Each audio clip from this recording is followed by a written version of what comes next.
Good morning. Today and tomorrow we will have the NATO summit with all the heads of state and government from all the allies. We also meet with the partners, and this will be an historic summit because we will celebrate the 75th anniversary of the most successful alliance in history.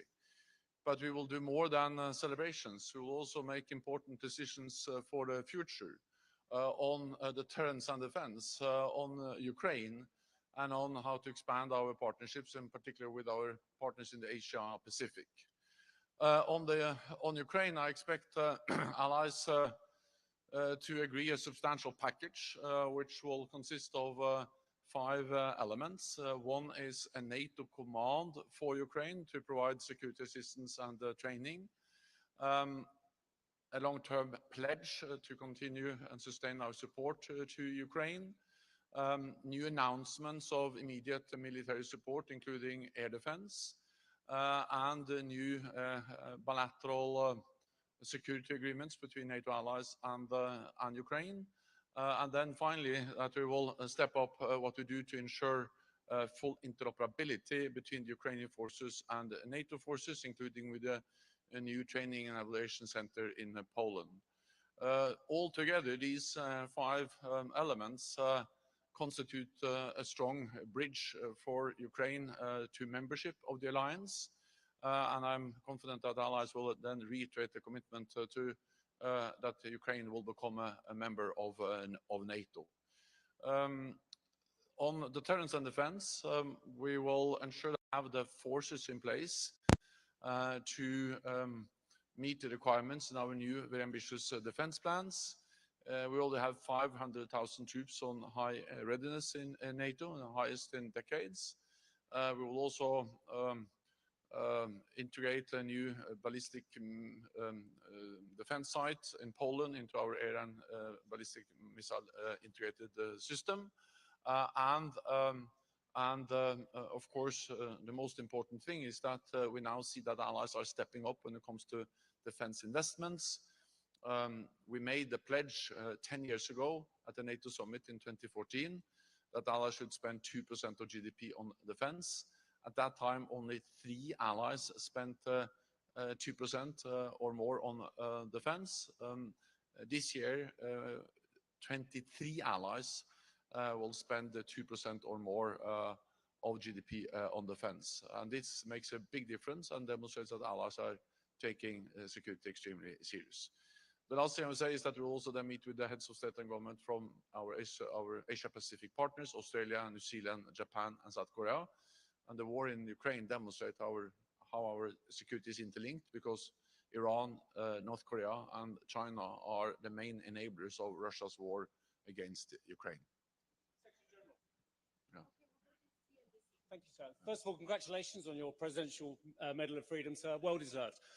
Sir, it's so apt that we are in Washington, D.C., and no one coming into the country can ignore the feverish speculation and questioning around the leadership at the moment. Even Volodymyr Zelensky has very, very grave concerns about U.S. politicians waiting to offer their support on both sides of the House before the November election. How much does the alliance hang in the balance? I remember full well you being lambasted, sir, in Brussels in 2018 by the then President, Mr. Trump, as well, about European defense. We're all waiting on the election. Is that very dangerous for the North Atlantic Alliance? I expect that regardless of the outcome of the US elections, the US will remain a strong and staunch NATO ally for 3 reasons. One is that it is in the US security interest to have a strong NATO. NATO is good for Europe, but it's also good for the United States. It makes the United States stronger and safer, because in NATO, the United States has something no other major power has, and that is more than 30 friends and allies. Russia doesn't have that. China doesn't have that. The United States has NATO, makes the United States stronger. The second reason why I believe that the United States will remain a strong ally is that it is broad bipartisan support for NATO in the United States. There are just now new opinion polls demonstrating the broad support for NATO among US voters, but also in the US Congress. I will later on today go to the US Senate, and in the US Congress there is strong bipartisan support for NATO. And thirdly, the main criticism from former President Trump and also from others against NATO has actually not primarily been against NATO. It has been against NATO allies not spending enough on NATO. And this has really changed. Just over the last years, we have seen a dramatic increase in defense spending across Europe and Canada. And a record high number of allies are now meeting the target of spending 2%. And those allies who are not yet there, they have clear plans in place to be at 2% soon. So this has, for these reasons, US security interest is to have a strong NATO, strong bipartisan support, and that European allies are stepping up, investing more. I expect that the United States will remain a strong ally regardless of the outcome of the elections. Thank you, Secretary General. Should Ukraine's path to NATO be irreversible, and should this be explicitly mentioned in the summit declaration? And another question, if I may, is this summit the opportunity to finally deliver all 7 requested air defense systems to Ukraine? First, on the exact language, I expect that allies will agree a strong message on membership for Ukraine. The exact language I will refrain to comment on until we have the statement agreed. It's negotiated as we speak. I'm confident that we'll agree a statement today, and then I can go into the details about the language. It's a relevant question to ask, but I will be able to answer it more in detail soon. On air defense, President Zelensky spoke to NATO defense ministers in April. That was when he asked for more air defense capabilities. We promised to work hard on that, and allies have worked hard. I have worked, and NATO leaders have engaged, and we have now the announcement by President Biden and several other allies yesterday that they will be able to deliver 5 new advanced strategic air defense systems from the United States, from Italy, from Romania, from the Netherlands, and also from one more ally. And of course, this is a significant contribution. On top of that, we will also then ensure that they will have more tactical defense systems, including NASAMS. So we are constantly working on how we can deliver more. I think that the announcement that was made by President Biden yesterday is significant, but we'll continue to see if we can add even more on top of that. Thank you, Secretary. This is Song Sang, reporter from Yonhap News Agency, South Korea. South Korea's cooperation with NATO has been growing. So how do you think this cooperative partnership between South Korea and NATO will help counter the deepening alignment between North Korea and Russia, and how this kind of cooperation partnership will help enhance security on the Korean Peninsula? Thank you. I will answer that in a moment, but let me just add that, of course, Germany is also on the list of the allies that have provided additional Patriot systems for Ukraine after the call was made by President Zelensky in April. Germany was actually the first to announce. South Korea is an important partner. I look forward to meet the South Korean president tomorrow. We will have a meeting with our Asia-Pacific partners. I will have a bilateral meeting also with the president of South Korea. The war in Ukraine demonstrates how our security is interlinked, because North Korea is actually one of the main providers of military support, of ammunition to Russia, to enable them to conduct a war of aggression against Ukraine in the heart of Europe. And of course, we are deeply concerned about what is Russia giving in return. Putin just met with the North Korean leader. We know that North Korea and Russia are coming closer and closer, also signed the defense pact. So this demonstrates how what happens in Europe matters for Asia, Korea, and what happens in Asia and Korea matters for Europe. So we are looking at how we can work more closely together, including when it comes to expanding together defense industry cooperation. You have an advanced, South Korea has an advanced defense industry. I think there's a great potential to do more together on technology, on cyber, and also we are looking into how we can have better systems and methods for exchange of information. because that will help to strengthen the security both of South Korea and of NATO allies. So we are working on a wide range of areas. We will agree also some flagship projects to further expand the cooperation between South Korea and NATO. Greta Karvala, Iltalehti Finland.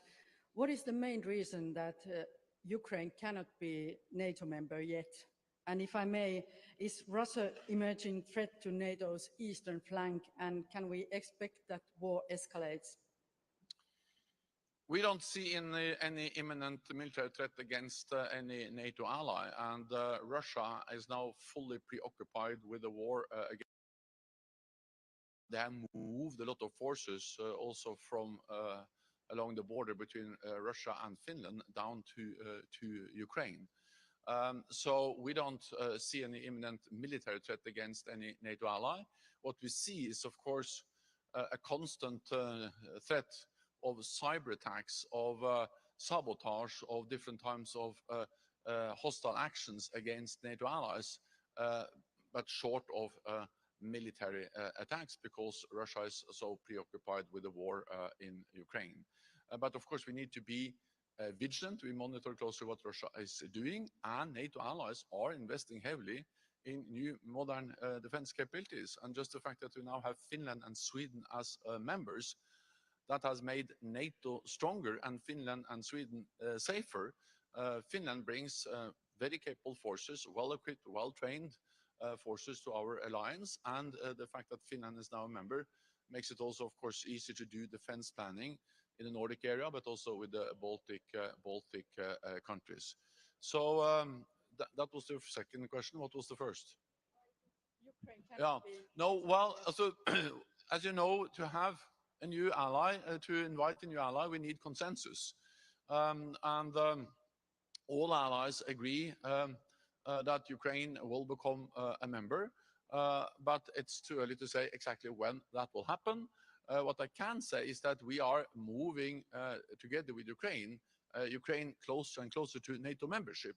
And we do that by concrete actions, because Ukraine's membership is, of course, partly about the language, the wording.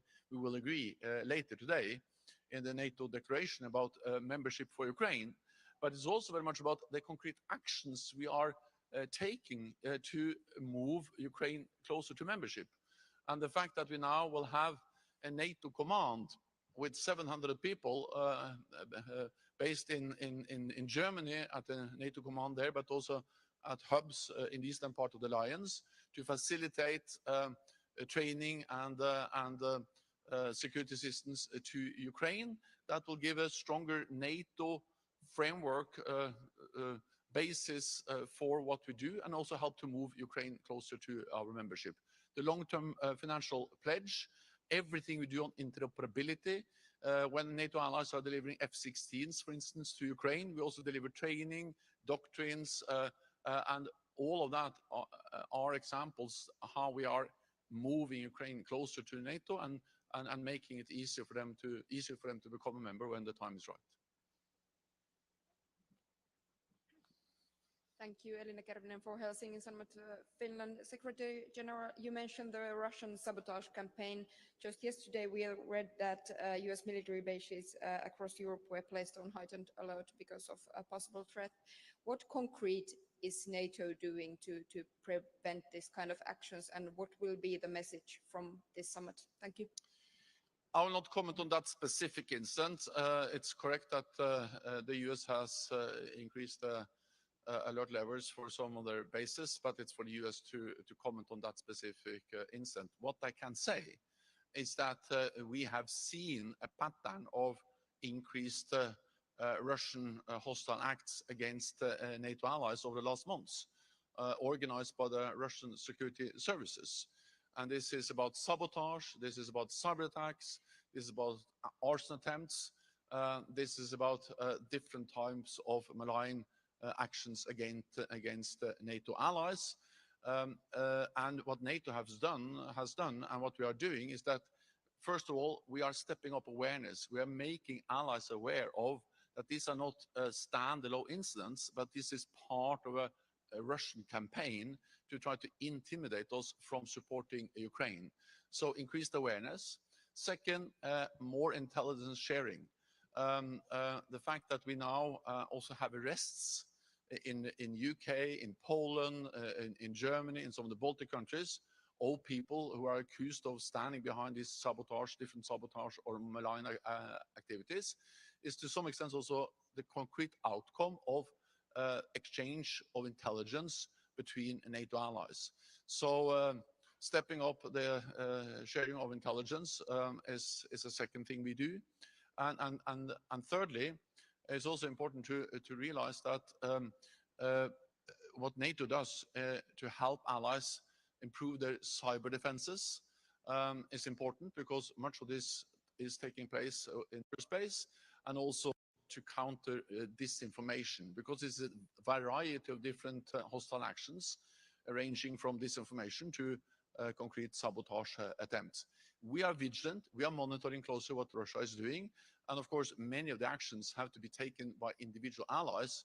The arrests that have taken place across the alliance are taken by national police authorities, and there are ongoing legal processes across the alliance. Okay, thank you all very much. Thank you, Secretary. Thank you.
is that package, and this is robust, but are the packages that NATO is putting forward, is it enough to fulfill that vision for Ukraine to win? Yeah, I believe it is. And let's talk about two things. Let's talk about what winning means, what success is for Ukraine. And in my estimation, at least, success is a strong, independent Ukraine, increasingly integrated with Euro-Atlantic institutions like the European Union, like NATO, and that is able to stand on its own feet, militarily, economically, democratically. And what we see is Ukraine on a trajectory to do just that, militarily. We have an incredibly robust package that will be unveiled over the next couple of days at NATO that builds a very clear, strong, robust, well-lit bridge to NATO membership for Ukraine, including, as you mentioned, the first time NATO's dedicated a command to helping an aspiring country join the alliance. This in and of itself is extraordinary. Just a few weeks ago, President Biden signed our bilateral security agreement with Ukraine. At the last NATO summit on its margins, President Biden brought together more than 30 countries to negotiate and now sign these bilateral security agreements. What does that mean? It means that for the next decade, country after country has vowed to help Ukraine build its deterrent and defense capacity. That sends the strongest possible message to Vladimir Putin that he can't outlast Ukraine, he can't outlast Ukraine's partners. So the military trajectory is clear. The economic trajectory is critical. Making sure that private sector investment is being driven into Ukraine. Our former Secretary of Commerce, Penny Pritzker, has been leading our efforts with so many other allies and partners. We just had a very strong reconstruction conference in Germany. But all of this is about making sure that investment is driven to Ukraine.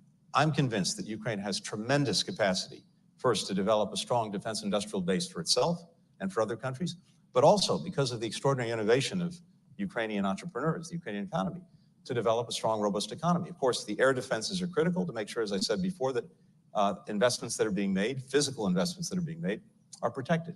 And then finally, democratic deepening. The fact that the EU opened its accession process with Ukraine, the fact that NATO also requires, as Ukraine moves irreversibly along the path to membership, that it continue reforms, that's the strongest guarantee that the reforms that the Ukrainian people so strongly support will continue and will deepen. And that results in a Ukraine that is strong, that is independent, and that is the best possible rebuke to Vladimir Putin. Mr. Secretary, I'm so glad you talked about the well-lit bridge, because I think an enormous amount of energy is being expended upon verbal gymnastics in some ways, the irreversible path, the well-lit bridge, all of these terms. But what you've been talking about, the actions, the robustness, that speaks louder than words. Exactly That's right. the relationship with NATO. But why are we so caught up? Why can't there be greater simplicity and clarity about this incredibly close relationship that Ukraine will join NATO? Help me understand why we're using all of these very creative words. Well, we have a lot of very talented people who have to spend a lot of time writing NATO declarations. We want to make sure they're fully employed. So that's the secret. So, as someone who's done that myself in the past, in all seriousness, by the way, please. Our colleagues are doing extraordinary work because, look, we have 32 allies. This is a democratic alliance, an alliance of democratic countries. Different countries have slightly different views on some of these issues. And part of our responsibility is to proceed with consensus. The greatest strength that we have, the most valuable currency we have as an alliance, is our unity. But that unity doesn't just happen. It's the product of conversation. It's the product of listening. It's the product of talking. It's the product of building that consensus, and it gets reflected in these documents. But Heather, you're exactly right. I think it's important to look at the words, but it's even more important to look at the actions. As I said a moment ago, the first time NATO's had a dedicated command to helping an aspiring country join the alliance. And that has very practical components to it that will, I think, speed Ukraine's accession to the alliance. And we talk about a bridge. It's nice to have an image, a metaphor. As my colleague Jim O'Brien likes to say, it's a bridge that's going to be strong, well-lit, and with this command, I think it'll be a short bridge, too. So I'm going to sprinkle another historical quote, and this was by President Truman. The year following the signing of the Washington Treaty, at his inaugural address, he said, and I thought this is a good definition, not quite that word salad that we were talking about, the main objective of the North Atlantic Treaty is to erase any possible doubt and uncertainty that may be lurking in the minds of potential aggressors. Is that package enough to deter Vladimir Putin on Ukraine? That's the question. Does that provide sufficient certainty? Well, first, President speaking clearly, speaking directly, and we'll try to live up to that example as best we can. But look, the proof will be in the pudding. I believe it should. But at the end of the day, what is so important is delivering these practical results, showing that Ukraine has the capacity, that its partners have the capacity. I mentioned a moment ago the fact that the F-16s are on their way. The transfer is happening as we speak. They'll be flying in the skies of Ukraine this summer. That's another very important proof point because, again, it concentrates Vladimir Putin's mind on the fact that he will not outlast Ukraine, he will not outlast us, and if he persists, the damage that will continue to be done to Russia and its interests will only deepen.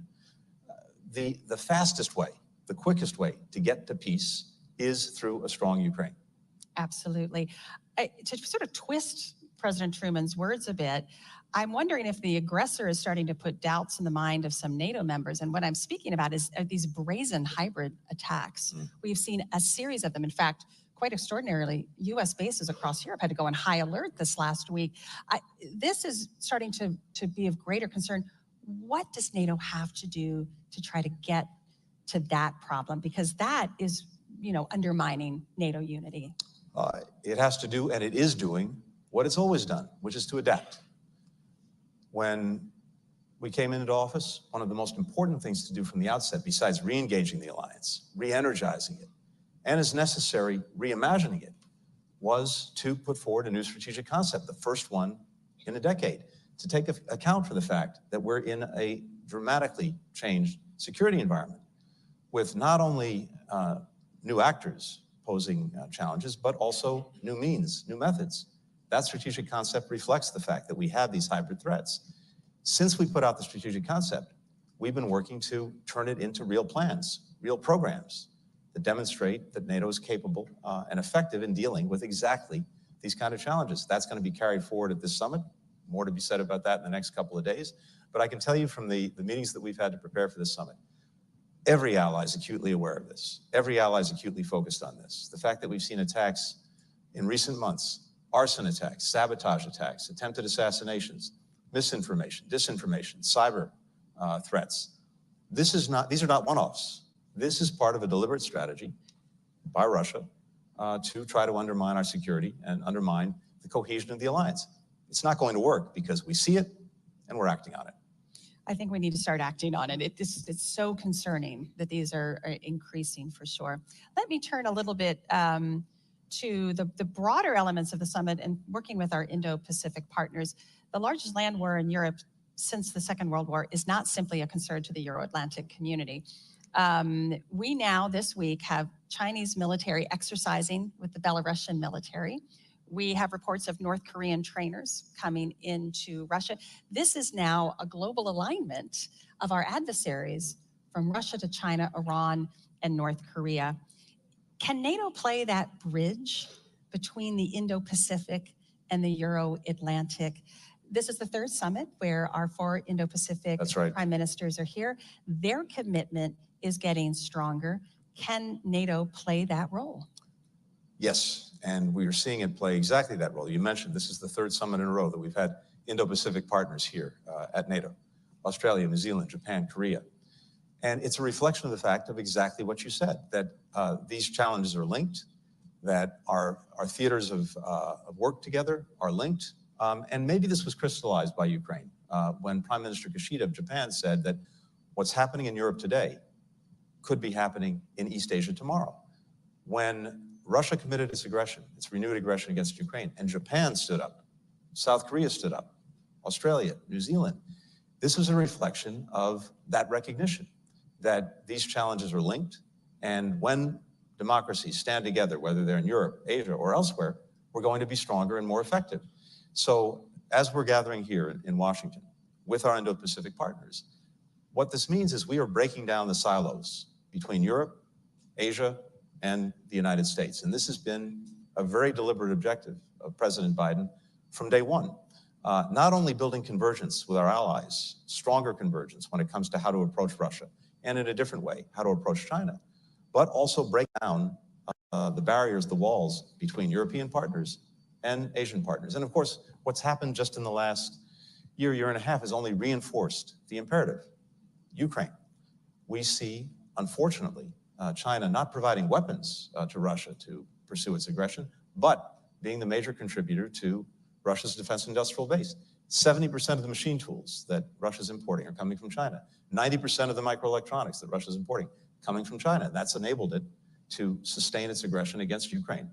We've seen a massive buildup of its weaponry over the last year and a half. Tanks, missiles, munitions, that's the product of a defense industrial base being fueled by China. As a result, European allies understand the challenge posed by China to Europe's security. And of course, China can't have it both ways. It can't be all at once, or claim to be, for peace and want to have better relations with Europe, while at the same time fueling what is arguably the most significant threat to European security since the end of the Cold War. We see it in the relationship between Russia and North Korea. That's abundantly clear. And in all of these areas, as well as some of the hybrid threats that you alluded to before, the connections are clearer and clearer. The alliance is one place, and maybe I would argue a central place, where we can bring everyone together so that we're acting together. So, Mr. Secretary, you're talking about strengthening this global alliance, which the United States has built over the last 75 years. You have some very vocal American national security analysts saying there's one thing we have to focus on: China. Everything else is a waste. Let our allies deal with everything else. We have to focus on China. What is your answer to that criticism or critique of what you're trying to build here? Well, my answer is, first of all, of course, we are focusing on China, and we're doing it in two ways. One, we're making the investments in ourselves at home to make sure that we're approaching China from a position of domestic strength. When you look at everything that's happened over the last 3.5 years with the incredible investments in our own infrastructure, our roads, our bridges, our communications, through the Infrastructure Act. When you look at our commitment to make sure that we maintain our leadership, our world leadership on microelectronics and chips through the Chips and Science Act. When you look at the investments that have been made in climate technology, which is going to be a critical part of the 21st century economy, that puts the United States in a position of strength. European allies are doing exactly the same thing. But the other aspect of this is not only, as we've done, re-energize our alliances and partnerships, starting with Europe, but also make sure that there is greater and greater convergence in our approach to some of the challenges posed by China. I think if you look at what NATO has said in the strategic concept, if you look at what key Europeans have said, what the European Union has said, it is abundantly clear that we have more convergence now when it comes to how to approach China than we've ever had. And that's a source of tremendous strength. It means that instead of having one country having to deal with the challenges alone, the United States representing maybe 20% of world GDP, suddenly we've aligned 40, 50, and with our Asian partners, 60% of world GDP. That makes a huge difference. And so precisely because these challenges are joined, dealing with some of the problems posed by China requires this work with, alignment with, convergence with Europe as well as with Asia. I believe I would say, maybe using a little bit of that Truman simplicity, the adversary has a vote and they are aligning. We have not the luxury of focusing on one. That's correct. And this is, I think it's a really important point. This is not simply a reflection of our choices. It's the reflection of the choices, the policies that China has chosen to pursue. And of course, that Russia is pursuing in Ukraine right now. And I think you're right. It does pose for all NATO members a structural challenge of how do you work in those multiple theaters when you're dealing with their alignment versus how we are organizing our alliances. Mr. Secretary, I wanted to turn, because you raised it, and I'm really glad you did, talking about alliance unity. We know that is the center of gravity. We know how important that is. And we also know that sacrifices sometimes have to be made to keep that unity. You hear mutterings of the least common denominator. We're not getting exactly what we want because we have to ensure that alliance unity. But I think over the last week, we're crossing a threshold where accepting unity, we're sacrificing or jeopardizing NATO security. You had one NATO member who has now visited Moscow and Beijing. He's talked about Beijing as being a strategic partner, has received by NATO and the EU an opt-out of support for Ukraine. You had another member this week suggest that they would like to be welcomed into a security organization that is also it participated with Russia and China. What is NATO's message has to be clear, does it not? Well, I think this is getting to a point of straining unity. NATO's message is very clear. It's very clear in what's happening here in Washington over these couple of days. It's very clear in the entire trajectory of the alliance over the last 3.5 years. An alliance that's now 32 members strong, with Finland and Sweden, of course, joining. An alliance that is better budgeted and resourced than it's ever been. When we started out, 9 members of the alliance were meeting the 2% of GDP for defense threshold that was set at the Wales summit. We're now at 23 NATO allies. So NATO is speaking loudly and clearly with its actions. As I mentioned before, we have a strategic concept agreed among all the allies that very well reflects the challenges and threats that we face today and will be facing tomorrow. So I see NATO speaking not only with unity, but unity that's actually raising the floor on what NATO partners are contributing, raising the floor on an understanding of the threats that we face, raising the floor on our commitment to take action together to deal with those threats. So far from a race to the bottom just for the sake of consensus or unity, what I'm seeing is a race to the top by this alliance. Again, it's let's be very simple about it. NATO is stronger than it's ever been. It's bigger than it's ever been. It's more fit for purpose than it's ever been.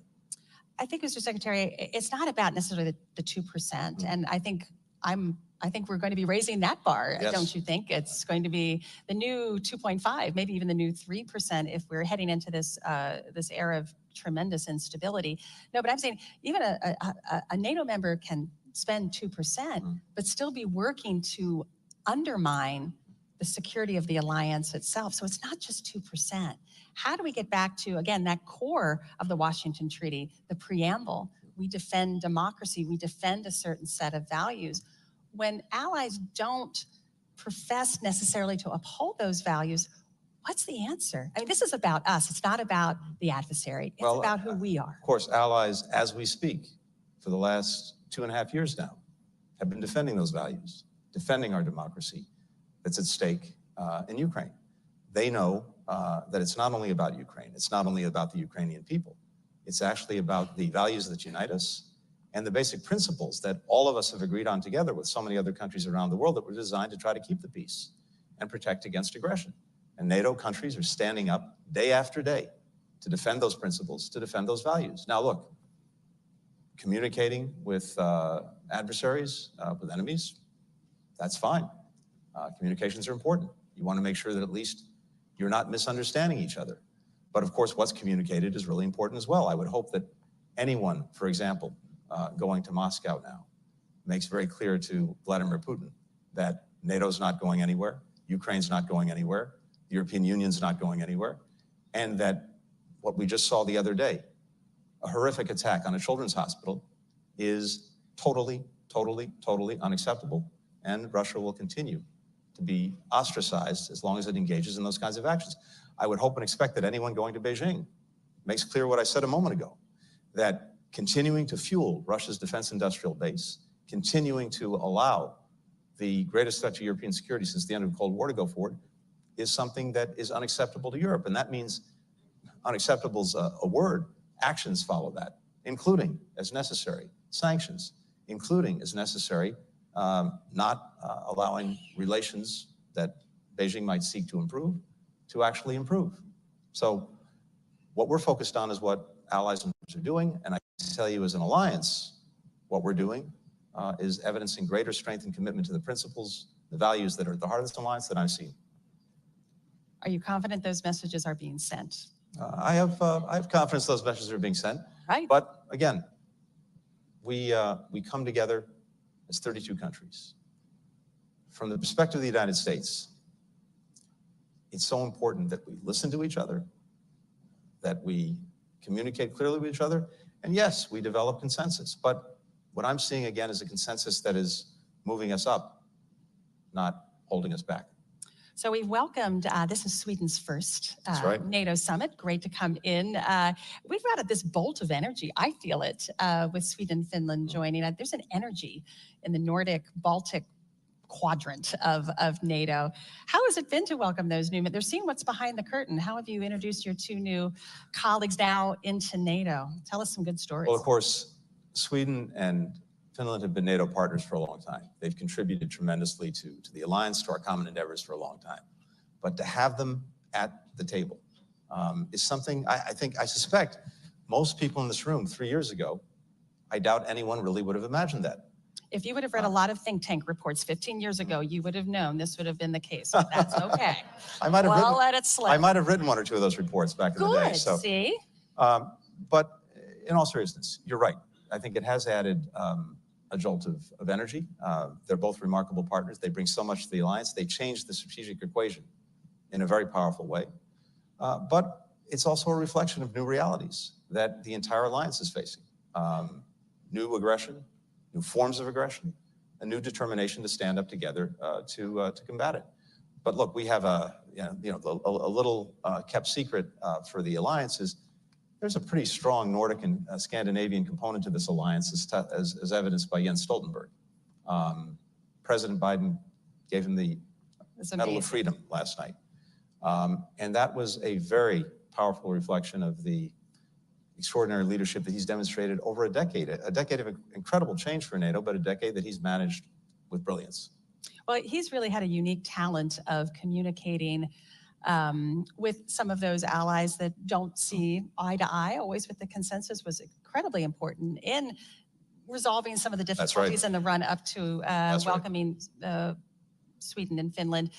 Any advice for his successor about how to manage the diplomacy of maintaining alliance unity? Well, I know Mark Rutte. I think many in this room do as well. I have tremendous confidence in his abilities to take the torch from Jens and to do what Jens did so brilliantly, which was actually to listen to all of our partners, to build that consensus, to demonstrate through our actions that unity really is our most valuable currency, and to build it every single day. But again, it doesn't just happen. It's the product of being engaged every single day, not pulling back, not isolating ourselves, actually leaning in, leaning forward. I know Mark is going to do that brilliantly.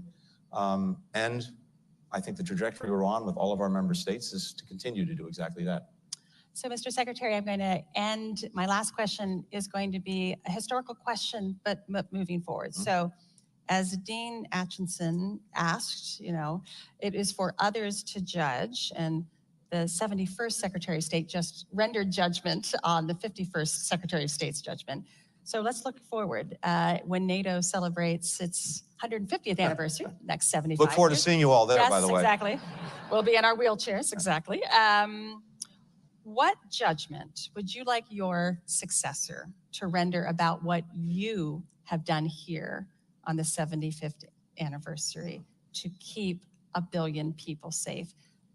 Will they know that we've done enough to advance the cause of freedom? The proof will be in the tests that are in front of us and how we meet them. But I hope that when we look back on this period in time, one of the conclusions that people will reach is that the United States was leaning in. We re-engaged our alliance.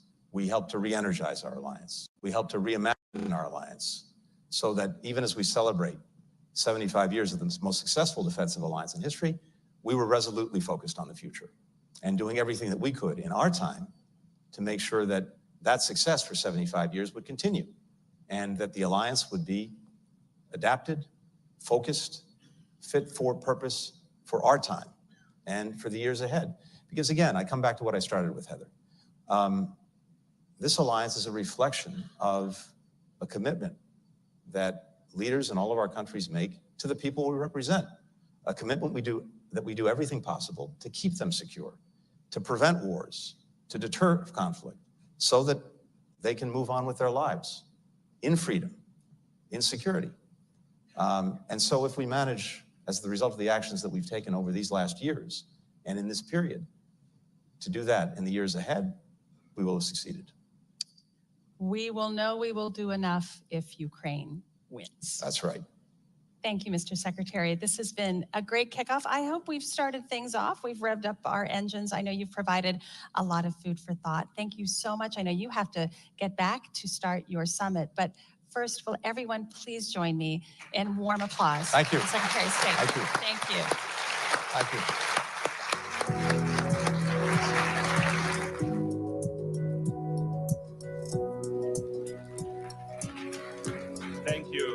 Thank you, Secretary Blinken. Thank you, Heather, for a great scene setter for our conversation throughout the day. Really answering the question, what is at stake for NATO, for close to 1 billion of our citizens. This was a newsmaking session. F-16s are coming this summer. The bridge for Ukraine will be not only well lit, but also short. And as Secretary Blinken pointed out at the very end, it's all for us to lean in both during this summit and in the next 75 years of NATO's history. So with this political scene setter, let me now turn to our military dimension, and let me welcome Peter Rao of Hudson Institute, who will lead a conversation with General Cavoli. Peter, the stage is yours.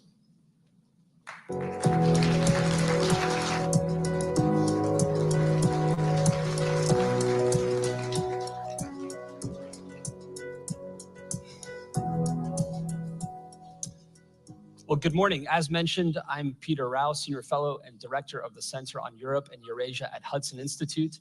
And it is my high honor to be joined today by United States Army General Chris Cavoli. General Cavoli was commissioned into the infantry in 1987. He's had a long and distinguished career, culminating in his appointment to EUCOM, a position he took up on July 1st, 2022.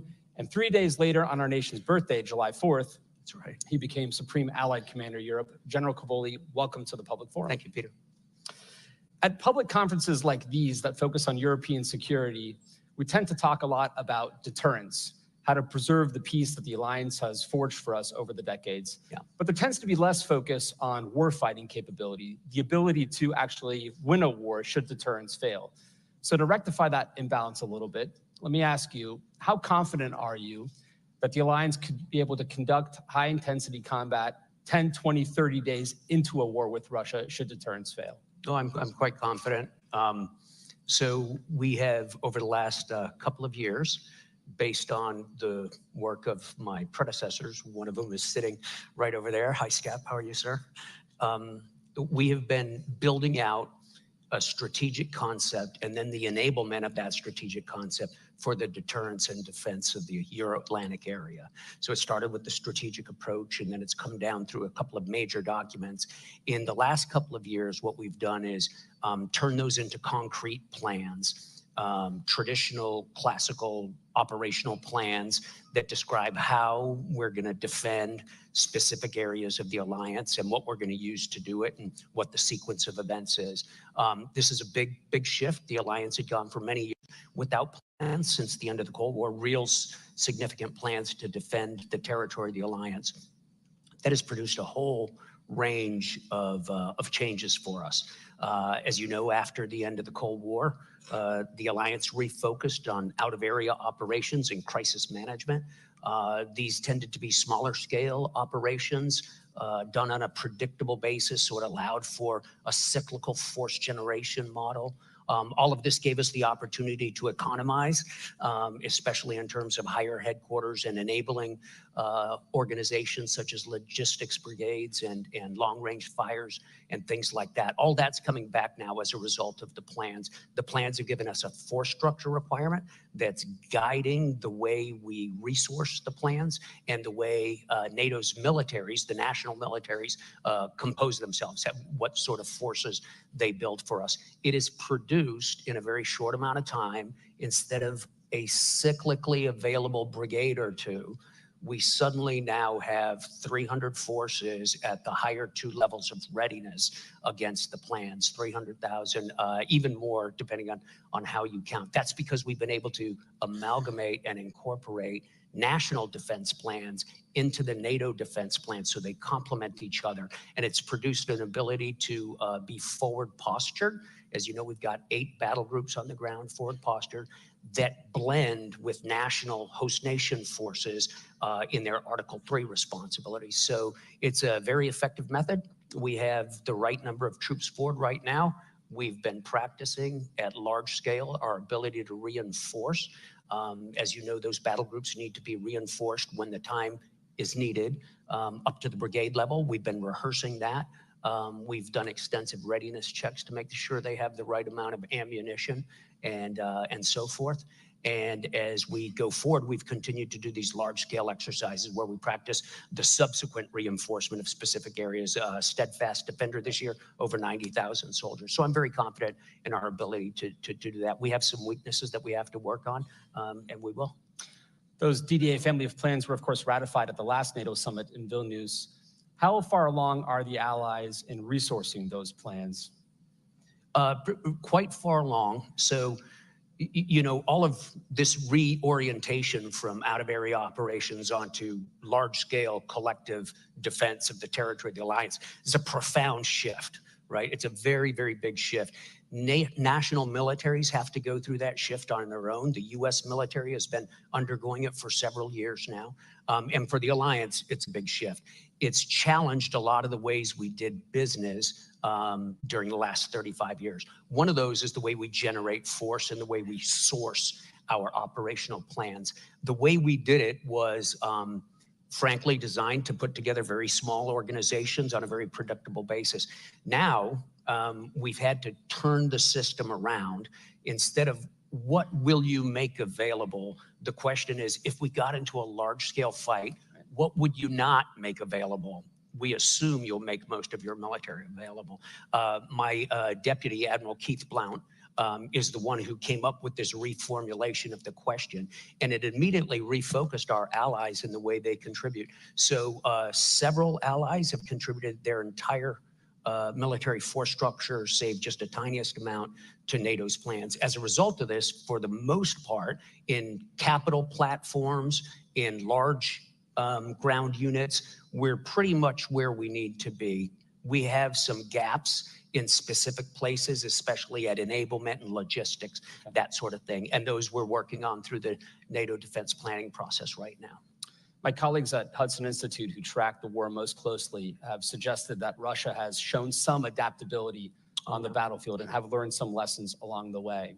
Is NATO learning lessons from the war in Ukraine? And are you confident that our learning curve is ahead of the Russians? Yeah, so I think the first thing to remember is that NATO consists of nations' militaries, right? So those nations are studying very intensely the war in Ukraine, and each of the nations is, our member nations are developing and evolving new techniques and working on new technologies. But we as an alliance also study it very closely. We have a couple of different organizations that study the war in Ukraine, and we're about to set one up with our Ukrainian colleagues in Poland. The JTEC is going to come together, and that will really be an information exchange center for lessons learned. Then we incorporate those into our future doctrine. My friend Philippe Lavigne, who I hope is here someplace, the Supreme Allied Commander for Transformation, writes future concepts that are largely informed by what we're seeing in Ukraine. And then, of course, inside the alliance, we use our exercise program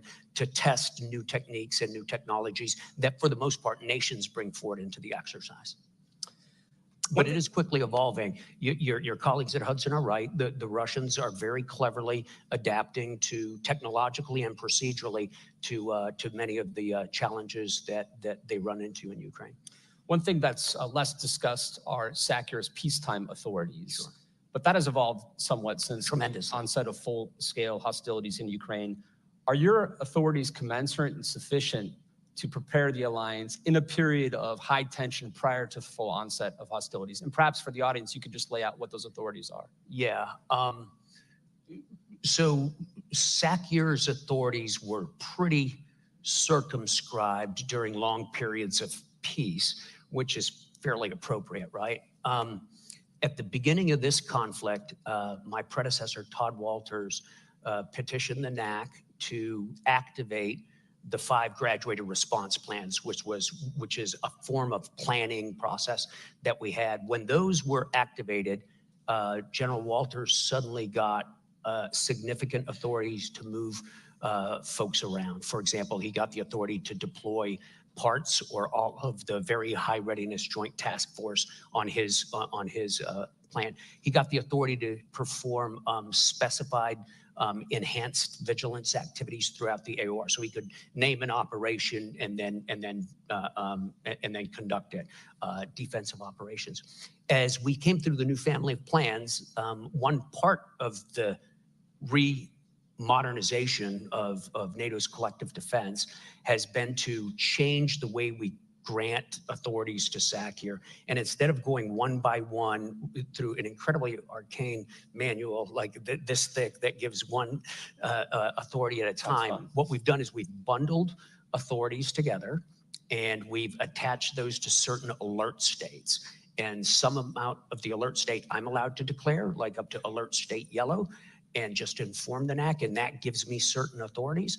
And then for higher levels of alert, the NAC has to grant that in a deliberate political move. So I have the authority to do everything I need to do right now, I believe, in the run-up to a period of conflict, to include deploying forces to deter the conflict, and then to be in position and be ready if the alliance should invoke Article 5. Yeah, I do think we've made a huge amount of progress in the past couple of years on that. Because it's so rare to have the opportunity to interview SAC here, I asked a few of my colleagues for a question, and so I've gotten one for them. Can't they just raise their hands? They dare not show up given the question. I'm just kidding. Oh, no. The NATO force model is replacing the NATO response force. Yeah. And at Tier 3, the new force structure is expected to field 500,000 troops in 30 to 100 days. Such a large-scale deployment at high readiness will require a thorough inspection mechanism. Do you have any such measures in mind, like SNAP exercises? Yeah, we sure do. We've already got a readiness program inside the alliance. The question is, how vigorously is it exercised, and is there any compliance mechanism inside it?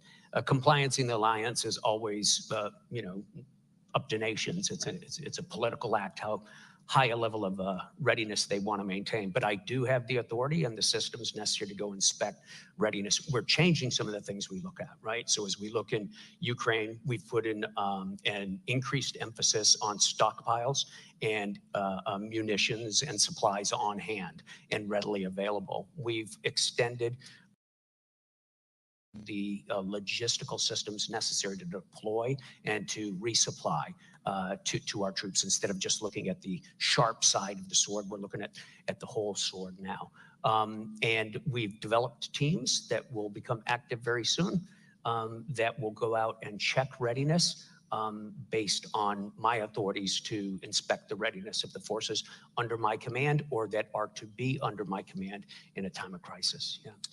We have a minute and a half left, so I'll ask you one final question. You mentioned the battle groups earlier. The president last night at the Mellon Auditorium discussed the 4 that were in existence prior to the full-scale invasion, the 4 new ones that have been put in place in the southern eastern flank of the alliance. We've seen what can happen under even short-term occupation by Russian forces in places like Bucha and Irpin. How confident are you that the forward land forces concept can guard against such a contingency in, say, the Baltic states? Well, the forward land forces concept is not the totality of our plans to defend, right? It's the beginning of it. It's the stuff that's in place. And it's only one domain. Those are just land forces. We have air forces, we have other forces, right? It's just the beginning. All of that gets reinforced at time of crisis. And in the case of a conflict, all of that would become reinforced. I'm very confident that it can defend forward. The plans are specifically designed and the timetables are specifically designed to defend every inch of the alliance's territory. And I think when we look at what happened in Ukraine, in places like Bucha, in Irpin, and places like that, Izium, you know, I have a moral authority, a moral responsibility to defend every inch of our territory and all the citizens on it. General Cavoli, thank you for being here. Thanks, Peter. Great. Thank you, sir.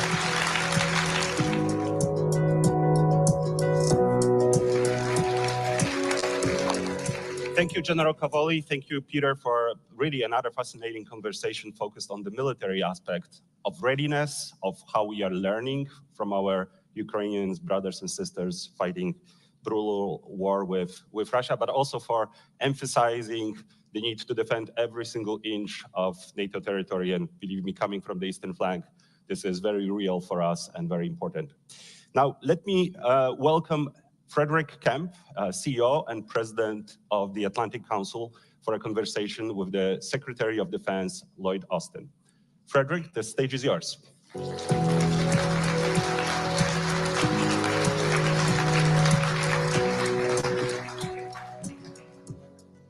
What a great lineup to start the day. The Secretary of State, the Supreme Allied Commander Europe, Secretary of Defense. It's really an honor to be here. And thanks to everyone in the room. Good morning to you all, and good afternoon to everyone joining from Europe, and hello to everyone joining from all over the world virtually.